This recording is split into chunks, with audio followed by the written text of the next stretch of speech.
ټولو خویندو ورونو ته سپیشل سلامونه وړاندې کوم. موضوع کرکټ. سبا به افغانستان خپله دویمه ټیسټ لوبه د زیمبابوې په خلاف ترسره کړي. دغه ټیسټ لوبه به 10 بجې شروع کیږي په RTS سپورټ باندې په ژوندۍ بڼه خپرول کیږي. تاسو ته ښه معلومه وه چې افغانستان اولنۍ ټیسټ لوبه بدبختانه وبیلله. صرف 2 ټیسټ لوبې دي. الله دې وکړي چې افغانستان دغه ټیسټ لوبه وګټي او سیریز برابر کړي.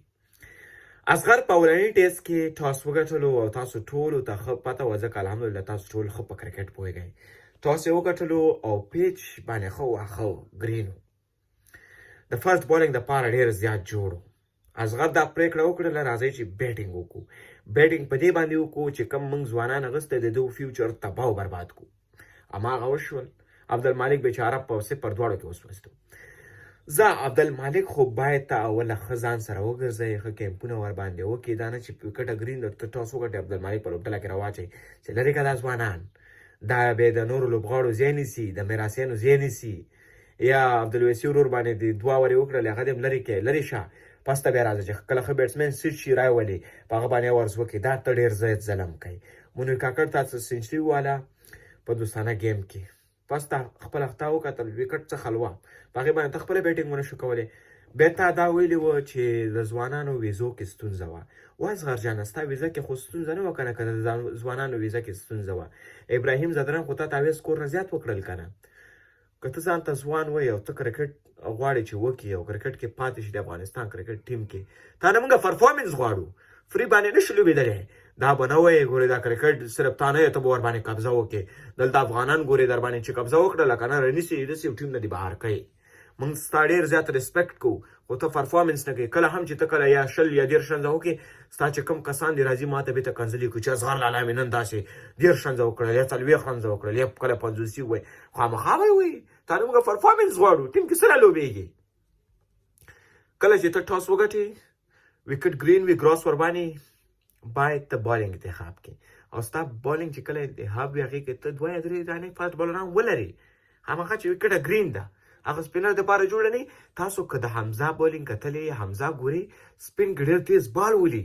هغه ځکه ډېر ښایسته ښایسته وکټ یې اخیستلي، سپین کې تیز بال ولیدله. خو اصغر د نورو کسانو فیوچر تباه او برباد کړي. اصغر جانه د ځوانانو آیندو سره لوبې مه کوه. او بال لري ډېر په سختۍ باندې دغو دا کرکټ ته راغلي دي. ته خپله پوهېږې ګورې ستا پلار ته دې الله پاک زیات عمر ورکړي. تاسو خپله د کاڼو کاروبار کولو د کوم ځای نه راغللی کوم ځای ته دا د افغانانو د وجې افغانانو سپورټ کړلی. که تا دومره پرفارمنس نه دی کړی.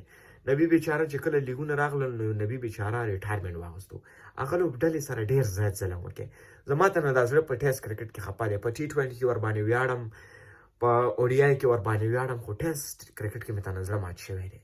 دا لوبډله به یې دومره زر نه پرېښودله. لوبډله تقریبا 20 یا 15 ټیسټ میچونه چې موږ کړی وی موږ لږ مضبوطه شوې وی دا لوبډله. هغې وخت کې به ده دا لوبډله پرېښی وی. خو د هغه نه خیر دی موږ ګیله نه کوو. زموږ لوبغاړی موږ ورته زیات ریسپیکټ کوو. اوس انشاءالله تا سره راشد خان دی په دغې لوبه کې. انشاءالله راشد خان خو تا ته ښه پته ده چې موږ ته آلراونډر پرفارمنس کوي. که بیټینګ ونه کړي بالینګ کوي، که بالینګ ونه کړي بیټینګ کوي. نو ستا نه هم موږ دا خواهش دی ته خو هسې بالینګ نه شي کولی نو بیټینګ وکړه. او نور چې کوم ځوانان دي وفادار مومن شو، شهید الله کمال شو، بهیر محبوب شو، دغه 3 لوبغاړي پکې راواچوه. او چا چې پرفارمنس نه یې کړی خیر دی سیټ ته یې کړه. ته هغه ځوانان سیټ ته کړه چې تا بیخي نوي نوي راوستي دي لکه عبدالمالک شو، ویسي ورور دا سیټ ته کړه خیر دی. ځکه چې هغو باندې ته باید نور کیمپونه هم وکړې بیا یې راولې. خو که چېرته بیا هم ته لوبه ته چې کله ټاس وګټې دا وکټ باید ګرین نه وي. دا وکټ باید بیټینګ ته جوړوي چې هغو تا ته پرفارمنس وکړي. عبدالمالک ورور تا ته سنچري 50 ووایي، ویسي ورور تا ته وکټ یې والي. سمه ده؟ ښې شېبې او ښه وخت د ټولو نه خواهش کوم چې سبا انشاءالله 10 بجې لوبه شروع کېږي. خپلو اتلانو ته دعاګانې کوئ. ښې شېبې او ښه وخت. امید لرم ما نه په دې سپینو خبرو زه خفه